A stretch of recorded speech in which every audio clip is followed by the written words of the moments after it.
വിഷ്ണുശാലിനിയുടെ latest എപ്പിസോഡിൽ രോഹിത് അങ്ങനെ ശ്യാമയോട് തർക്കിക്കുകയല്ല, ഒരു വഴക്ക് പറയുന്നുണ്ട്. നീ നിൻ്റെ ചേച്ചിയോടുള്ള സ്നേഹം കൊണ്ടൊന്നുമല്ലോ ശാലിനിക്കെതിരെയുള്ള ഒരു ആയുധമായിട്ടല്ലേ നീ അത് പിന്നെ പറയാനായിട്ട് പോയത്. അവിടെ നിൻ്റെ ചേച്ചി അലമുറയിലിട്ട് കരയുകയാണ് കുഞ്ഞിനെ കാണാനില്ല എന്നും പറഞ്ഞു. എന്നിട്ട് നീ എന്ത് നേടി എന്നിങ്ങനെ ചോദിക്കുകയാണ്. അന്നേരമാണെങ്കിൽ അല്ലെങ്കിലും നിങ്ങൾക്കാണെങ്കിൽ എന്നെയല്ലേ ഇഷ്ടമല്ലാതെ എൻ്റെ ചേച്ചിമാരെ പണ്ട് കളക്ടർ കൊച്ചമ്മയെ പറഞ്ഞപ്പോൾ നിങ്ങൾക്ക് കൊണ്ടുവല്ലേ, ചേച്ചിമാരെയാണല്ലേ നിങ്ങൾക്ക് ഇഷ്ടം എന്നൊക്കെ ഇങ്ങനെ ചോദിക്കുകയാണ്.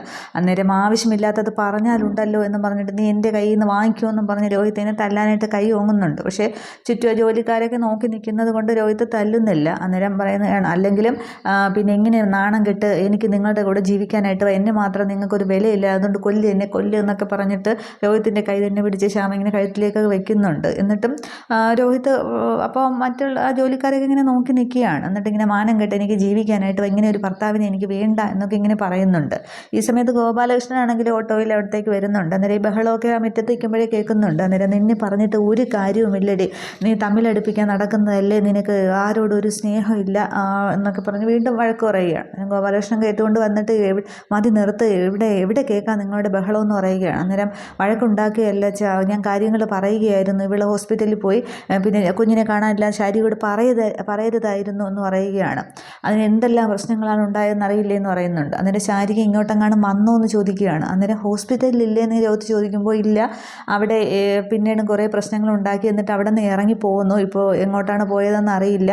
മുമ്പേ ആത്മഹത്യാ പ്രവണതയുള്ള പെണ്ണാണ്. അപ്പോൾ വല്ല കയലിലോ കുളത്തിലോ ചാടി മരിച്ചാൽ എന്തെങ്കിലും കാട്ടിച്ചാൽ ഇവളായിരിക്കും അതിന് ഉത്തരവാദി. അങ്ങനെ വല്ലതും സംഭവിക്കുകയാണെങ്കിൽ ആ ശവം ഇവിടെ മുന്നിലേക്ക് എടുത്ത് വെച്ച് കൊടുക്കണം, പൊച്ചയ്ക്ക് തിന്നട്ടെ, കൂടപ്പുറപ്പുകൾ തമ്മിൽ തല്ലിക്കാനായിട്ട് നടക്കുന്നവൾ എന്നൊക്കെ പറഞ്ഞ് ഞാൻ എവിടെയെങ്കിലും ഉണ്ടെങ്കിൽ അന്വേഷിക്കട്ടെ എന്ന് പറഞ്ഞ് ഗോപാലകൃഷ്ണൻ ഇറങ്ങി പോവുകയാണ്. അന്നേരം ശാരിയെ കാണാനില്ല എന്ന് പറയുമ്പോൾ ശ്യാമയ്ക്ക് ചെറിയൊരു വിഷമം തോന്നുന്നുണ്ട്. എന്നിട്ട് രോഹിത് പറയുകയാണ്, അത് കേട്ടില്ല, ഇനിയെങ്കിലും നന്നാവടി, കൂടപ്പുറപ്പുകളെ തമ്മിൽ അടുപ്പിക്കാതെ, അല്ലെങ്കിൽ ചത്താൽ കുഴിച്ചിടാൻ പോലും കൂട്ടത്തിൽ ആരും കാണില്ല, നീ നന്നാവാൻ നോക്ക് എന്നിങ്ങനെ പറഞ്ഞിട്ട് ഇനി ഒരു വാണിയും നിനക്കില്ല എന്നൊക്കെ പറഞ്ഞിട്ട് രോഹിത്തും അങ്ങ് മാറിപ്പോകുന്നുണ്ട്. അന്നേരം ഈ ജോലിക്കാരിങ്ങനെ നോക്കി നിൽക്കുകയാണ് രണ്ടുപേര്. എന്നിട്ട് ശ്യാമ ഇങ്ങനെ വിഷമം വന്ന പോലെയൊക്കെ നിൽക്കുന്നുണ്ട്. ഇതേസമയം ശാരികയാണെങ്കിൽ നേരെ കളക്ട്രേറ്റിലേക്കാണ് ചെല്ലുന്നത്. അന്നേരം അവിടെ ജോൺ അബ്രഹാം രണ്ട് സ്റ്റാഫുകളോട് ഇങ്ങനെ സംസാരിച്ചുകൊണ്ട് നിൽക്കുമ്പോൾ ശാരികയുടെ ആ വരുന്ന വരവൊക്കെ കണ്ട് എന്തോ ഒരു വശപ്പശ കൊണ്ടല്ലോ, വരുന്ന ആളിനെ കണ്ടിട്ട് എന്ന് പറയാം, നൈറ്റിയും ആ ഒരു വേഷമൊക്കെ കണ്ടിട്ടാണ്.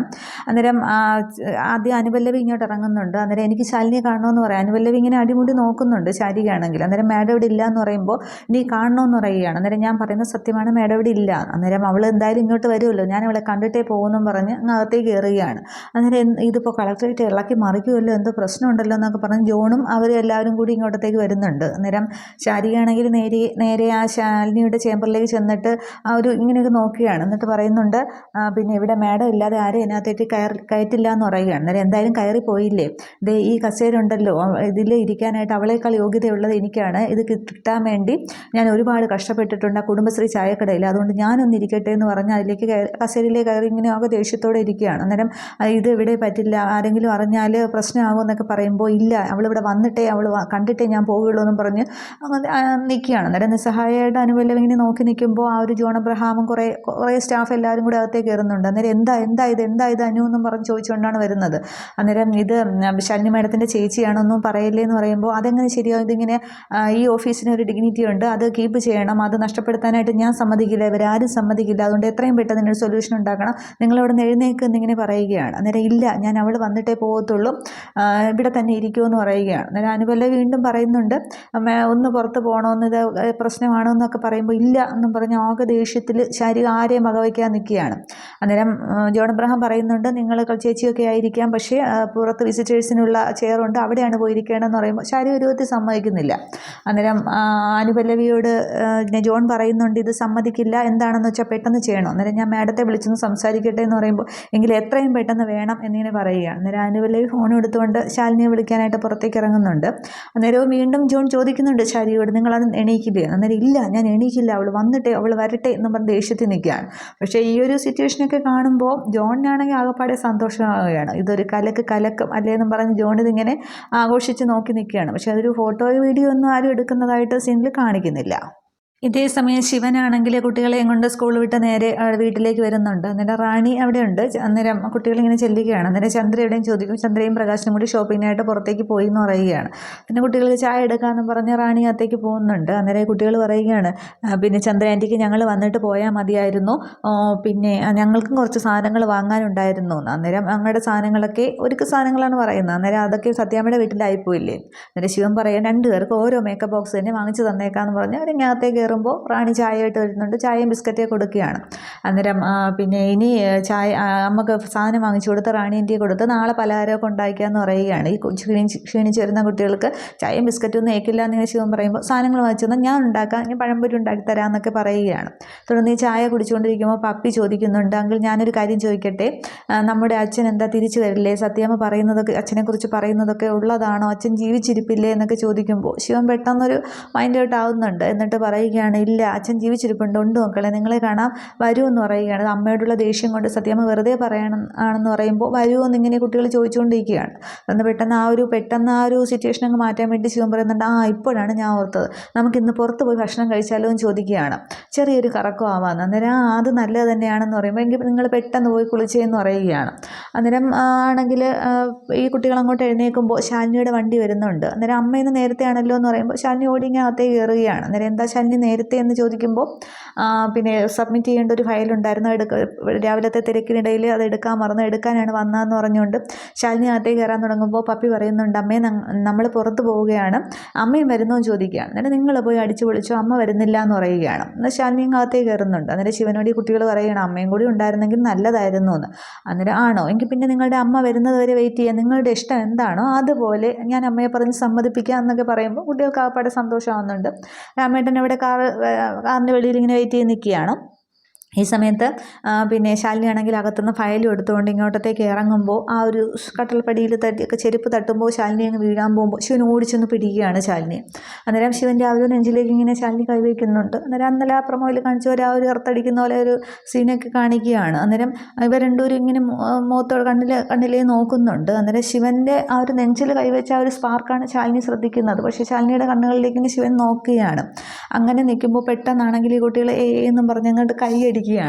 എന്തോ അമ്മയെ രക്ഷിച്ച ആ ഒരു സന്തോഷത്തിലാണ് ഈ കുട്ടികൾ കൈയടിക്കുന്നത്. അന്നേരം അവർ പെട്ടെന്നങ്ങ് മാറുന്നുണ്ട്. അന്നേരം നോക്കി നടക്കണ്ടേ ശാലിനി, അല്ലെങ്കിൽ വീഴുമായിരുന്നല്ലോ എന്നിങ്ങനെ ശിവൻ പറയുമ്പോൾ എന്നൊക്കെ ശാലിനി പറയുന്നുണ്ട്. എന്നിട്ട് ശാലിനി ആ ഒരു പെട്ടെന്നൊരിത് ശിവൻ അങ്ങനെ ആ ഒരു പിടിച്ചതിലൊക്കെ ശാലിനിക്ക് എന്തോ പോലെയൊക്കെ തോന്നുന്നുണ്ട്. എന്നിട്ട് ഇങ്ങനെ നിൽക്കുകയാണ്. അന്നേരമാണെങ്കിൽ ശരിക്കും പിന്നെ അങ്കിൾ ഒരു സൂപ്പർ ഹീറോ തന്നെ അല്ലേ, അതല്ലേ നമ്മുടെ അമ്മയെ രക്ഷിച്ചത് എന്നൊക്കെ ഇങ്ങനെ കുട്ടികൾ പറയുമ്പോൾ ആണോ എന്നിങ്ങനെ ശിവൻ ചോദിക്കുന്നുണ്ട്. ഈ സമയത്താണ് അനുപല്ലവി ആണെങ്കിൽ ശാലിനിയെ ഫോൺ ചെയ്യുന്നത്. അന്നേരം ശാലിനി ആ ഒരു മൈൻഡ് മാറുന്നുണ്ട് പെട്ടെന്ന്. എന്നിട്ട് മാഡത്തിൻ്റെ ചേച്ചിയാണെങ്കിൽ ഇവിടെ വന്ന് നിൽക്കുന്നു, ബഹളം ഉണ്ടാക്കുന്നു, മാഡത്തെ കാണണമെന്ന് പറഞ്ഞു എന്ന് പറയുന്നത്. ചേച്ചി അവിടെ വന്നു, ഹോസ്പിറ്റലിൽ നിന്ന് ഇറങ്ങി വന്നതാണ്, ഞാൻ വരുന്നത് വരെ നോക്കണേന്ന് പറയുകയാണ്. അന്നേരം ഇവിടെ ജോൺ സാറൊക്കെ ആകെ ബഹളം വെച്ചുകൊണ്ടിരിക്കുകയാണെന്ന് പറയുമ്പോൾ ഞാൻ ദാ എത്തിയെന്ന് പറഞ്ഞിട്ട് ശാലിനി പെട്ടെന്ന് അങ്ങോട്ട് ഇറങ്ങി പോവുകയാണ് ചെയ്യുന്നത്. തുടർന്ന് എങ്കിൽ നിങ്ങൾ പെട്ടെന്ന് പോയി റെഡി ആകുക എന്നിങ്ങനെ ശിവൻ പറയാൻ ഈ ശാലിനി പോയ ശേഷമാണ് ഈ കുട്ടികൾ പറയുന്നത്, അങ്കിൾ ശരിക്കും ഒരു സൂപ്പർ ഹീറോ തന്നെ, അതല്ലേ നമ്മുടെ അമ്മയെ വീഴാതെ രക്ഷിച്ചതെന്ന് പറയുമ്പോൾ ആണോ എന്നിങ്ങനെ ശിവൻ ചോദിക്കുന്നത്. അതിനുശേഷം എങ്കിൽ നിങ്ങൾ പെട്ടെന്ന് പോയി റെഡിയാകുമെന്ന് പറയുമ്പോൾ ഈ കുട്ടികളകത്തേക്ക് പോകുന്നുണ്ട്. റാണിയും കൂടെ അകത്തേക്ക് പോവുകയാണ് ചെയ്യുന്നത്. അന്നേരം ശിവനാണെങ്കിൽ ആ ഒരു നെഞ്ചിലിങ്ങനെ നെഞ്ചെന്തോ ഒരു വേദന പോലെ ശിവനിങ്ങനെ തോന്നുന്നുണ്ട്. അതിലിങ്ങനെ കൈ വെച്ചിട്ട് ശിവൻ ആ ഒരു കസേരയെ പിടിച്ച് അങ്ങോട്ട് നിൽക്കുകയാണ് ചെയ്യുന്നത്. എന്നിട്ട് നേരത്തെ വീണതും ശാലിനി പിടിച്ചതുമൊക്കെ ശിവൻ ഒന്നുകൂടി ഇങ്ങനെ റിവൈൻഡ് ചെയ്ത് ആലോചിക്കുന്നുണ്ട്. അതേസമയം കാറിൽ പോകുന്ന ശാലിനിയും എന്തൊക്കെയോ ആ ഒരു സീൻ തന്നെ ഇങ്ങനെ ആലോചിച്ച് പോകുന്നുണ്ട്. ഈ സമയം ഷോപ്പിങ്ങിന് പോയ ചന്ദ്രയും പ്രകാശനാണെങ്കിൽ ഷോപ്പിംഗ് ഡ്രസ്സൊക്കെ വാങ്ങിച്ചതിന് ശേഷമാണെങ്കിൽ ഒരു റെസ്റ്റോറൻറ്റിലേക്ക് ഭക്ഷണം കഴിക്കാനായിട്ട് കയറുന്നുണ്ട്. അന്നേരം തനിക്ക് എന്താ വേണ്ടതെന്ന് ചോദിച്ചിട്ട് പ്രകാശ് ചോദിച്ചാൽ അല്ലെങ്കിൽ വേണ്ട, ഞാൻ തന്നെ ഓർഡർ ചെയ്യാം, തൻ്റെ ഇഷ്ടങ്ങളൊന്നും എനിക്ക് അറിയില്ല എന്നല്ലേ പറയുന്നത്, ഞാൻ അൺറൊമാൻറ്റിക് ആണെന്നൊക്കെ അല്ലേ പറയുന്നത്, ഇപ്പം നോക്കിക്കോ, തൻ്റെ ഇഷ്ടത്തിനനുസരിച്ചല്ലേ ഞാൻ നേരത്തെ ഡ്രസ്സൊക്കെ സെലക്ട് ചെയ്തതെന്നൊക്കെ പറഞ്ഞ് ചന്ദ്രയെ പറഞ്ഞ് സന്തോഷിപ്പിക്കുകയും ചെയ്യുന്നുണ്ട്. എന്നിട്ട് വെയിറ്റർ വരുമ്പോൾ അത് ഓറഞ്ച് ജ്യൂസും വേറെ എന്തോ ഓർഡർ ചെയ്യുന്നുണ്ട്. അപ്പോൾ താനിത് മനസ്സിൽ വിചാരിച്ചില്ലേ എന്നൊക്കെ പറയുമ്പോൾ ചന്ദ്ര അത് സമ്മതിക്കുകയും ചെയ്യുന്നുണ്ട്. അന്ന് താനാണെങ്കിൽ ആ ഡ്രസ്സൊക്കെ ഒന്ന് എടുത്ത് നമുക്ക് കളറൊക്കെ നോക്കാമെന്ന് പറയുമ്പോൾ കുറേ ബോക്സ് ഇങ്ങനെ അടുക്കി വെച്ചിരിക്കുന്നുണ്ട് ആ ടേബിളിൻ്റെ പുറത്ത്. അന്നേരം അതെല്ലാം ഇങ്ങനെ ചന്ദ്ര എടുത്ത് നോക്കുമ്പോൾ അയ്യോ തൻ്റെ ടോപ്പ് വെച്ച വേറൊരു ഇതുണ്ടായിരുന്നല്ലോ, ആ ബോക്സ് എന്തെങ്കിലും ചോദിക്കുമ്പോൾ മൊത്തം നോക്കുമ്പോൾ അത് കാണുന്നില്ല. അന്നേരം എങ്കിൽ ഞാൻ പോയി എടുത്തുകൊണ്ട് വരാമെന്ന് പറയും. നമുക്ക് ഒരുമിച്ച് പോകാമെന്ന് ചന്ദ്ര പറയുമ്പോൾ വേണ്ട, ഇവിടെ അടുത്തല്ലേ, നമ്മൾ ഓർഡർ ചെയ്തതല്ലേ, എന്തായാലും താൻ ഇവിടെ നിന്ന് ജ്യൂസൊക്കെ കഴിച്ചിരിക്കും, ഞാൻ പെട്ടെന്ന് പോയി എടുത്തുകൊണ്ട് വരാമെന്നും പറഞ്ഞ് പ്രകാശ് അങ്ങോട്ട് ഇറങ്ങാൻ തുടങ്ങുമ്പോൾ ചന്ദ്ര പറയുന്നുണ്ട് സൂക്ഷിച്ച് പെട്ടെന്ന് വരണേ എന്ന്. അന്നേരം ഇവർ സംസാരിച്ചു തുടങ്ങുന്ന ആ സമയം തൊട്ട് ഒരാളാണെങ്കിൽ ഇങ്ങനെ ഒരു ഗുണ്ടയെ പോലെ തോന്നിക്കുന്ന ഒരാൾ തന്നെയാണ് ഇവരുടെ സംസാരവും രീതിയൊക്കെ ഇങ്ങനെ വാച്ച് ചെയ്ത് വെളിയിൽ അവിടെ നിൽക്കുന്നുണ്ട്. എന്നിട്ട് പ്രകാശം പോകുമ്പോൾ പിന്നാലെ ഇയാളും പോകുന്നുണ്ട്. ഇതേ സമയം അവിടെ സത്യഭാമയാണെങ്കിൽ ഇങ്ങനെ മറത്തിരിക്കുന്നുണ്ട്. അന്നേരം ആ ഒരു കാര്യങ്ങളൊക്കെ ഇങ്ങനെ ആലോചിച്ച് ഇരിക്കുകയാണ്. ഒരു വിഷ്ണുവിൻ്റെ കാര്യങ്ങളൊക്കെ ഇങ്ങനെ ആലോചിച്ച് വിഷമിച്ചിരിക്കുന്ന ഒരു സമയത്ത് തന്നെയാണ് ശിവനാണെങ്കിൽ വണ്ടിയുമായി എത്തുന്നുണ്ട്. എന്നിട്ട് ശിവനാണെങ്കിൽ അകത്തേക്ക് കയറിയിട്ട് അവർ അന്നത്തെ കളക്ഷനൊക്കെ പൈസയൊക്കെ ഇങ്ങോട്ട് കൊടുക്കുകയാണ്. അന്നേരം ഇത് 2-3 പേരുടെ പൈസയൊക്കെ പറയുന്നുണ്ട്. എന്നിട്ട് മറ്റേ ആൾ പൈസ ചോദിച്ചിരുന്നു, പിന്നെ മുടക്കമൊന്നുമില്ല അവർ തരാനായിട്ട്, പക്ഷേ ഞാൻ സത്യമേ വിളിക്കാൻ പറഞ്ഞിരുന്നു, ഇതായിരുന്നു കളക്ഷൻ എന്ന് പറഞ്ഞ് ബാഗ് അങ്ങോട്ട് കൊടുക്കുകയാണ്. സത്യഭാമ പക്ഷേ ഒരു മൈൻഡില്ല, ദേഷ്യത്തിലാണ് നിൽക്കുന്നത്. അന്നേരം പൊന്നി അടുത്തേക്ക് വരുന്നുണ്ട്. അന്നേരം പൊന്നി എന്ന് വിളിക്കുമ്പോൾ പൊന്നി ആ ബാഗ് വാങ്ങിക്കുകയാണ് ചെയ്യുന്നത്. സത്യഭാമ ശിവൻ്റെ മുഖത്തേക്ക് നോക്കുന്നില്ല. എന്നിട്ടാണെങ്കിൽ ശിവൻ അങ്ങോട്ട് ബാക്കി എല്ലാ കാര്യങ്ങളൊക്കെ പറഞ്ഞ ശേഷമാണെങ്കിൽ ശിവനാണെങ്കിൽ അങ്ങോട്ട് പോകാനായിട്ട് തിരിയുമ്പോൾ ഭാമ വിളിക്കുന്നുണ്ട്, ശിവ എന്ന് വിളിക്കുകയാണ്. അന്നേരം ശിവൻ നിൽക്കുന്നുണ്ട്. ആ താക്കോലിങ്ങ് താന്ന് പറയുകയാണ്. അന്നേരം ശിവൻ ഇങ്ങനെ നോക്കുന്നുണ്ട്. അന്നേരമാണെങ്കിൽ എൻ്റെ വണ്ടിയുടെ താക്കോലിങ്ങ്, ജീപ്പിൻ്റെ ചാവി ഇങ്ങ് താന്ന് പറയുകയാണ്. അന്നേരം ശിവനാണെങ്കിൽ ഒട്ടും മടി കൂടാതെ തന്നെ താക്കോലെടുത്ത് ഇങ്ങനെ ഭാമയുടെ നേരെ നീട്ടുമ്പോൾ പൊന്നി എന്നിങ്ങനെ വിളിക്കുകയാണ് വീണ്ടും ഭാമ. അന്നേരം പൊന്നി ആ താക്കോലങ്ങ് വാങ്ങിക്കുകയാണ് ചെയ്യുന്നത്. എന്നിട്ട് പറയുന്നുണ്ട്, നീ നാളെ മുതൽ ഇവിടെ ജോലിക്ക് വരണ്ട എന്നിങ്ങനെ പറയുമ്പോൾ ശിവനിങ്ങനെ നോക്കുകയാണ്. അന്നേരം അത് സത്യാമ്മയെന്ന് പറഞ്ഞ് നിൽക്കുമ്പോൾ വേണ്ട, എൻ്റെ മകനെ കൊന്നവളെ സംരക്ഷിക്കലല്ലേ നിൻ്റെ പണി, അതുകൊണ്ട് നീയും ഇവിടെ വേണ്ട, ഇനി മുതൽ ജോലിക്ക് വരണ്ട എന്നിങ്ങനെ പറയുകയാണ്. അന്നേരം എന്ന് പറഞ്ഞിട്ട് സത്യഭാമ അങ്ങ് അകത്തേക്ക് കയറിപ്പോകാൻ തുടങ്ങുമ്പോൾ അത് സത്യാമ്മയെന്ന് ഇങ്ങനെ ശിവൻ വിളിക്കുന്നുണ്ട്. അന്നേരം എന്നാലും എൻ്റെ മകനെ കൊണ്ടുപോയി കൊന്നു കളഞ്ഞില്ലേ, എന്തിനു വേണ്ടിയിട്ടായിരുന്നു, അവസാനമായിട്ടൊരു അവൻ്റെ മുഖം പോലും എന്നെ കാണിച്ചില്ലല്ലോ എന്നൊക്കെ ഇങ്ങനെ പറയുകയാണ്.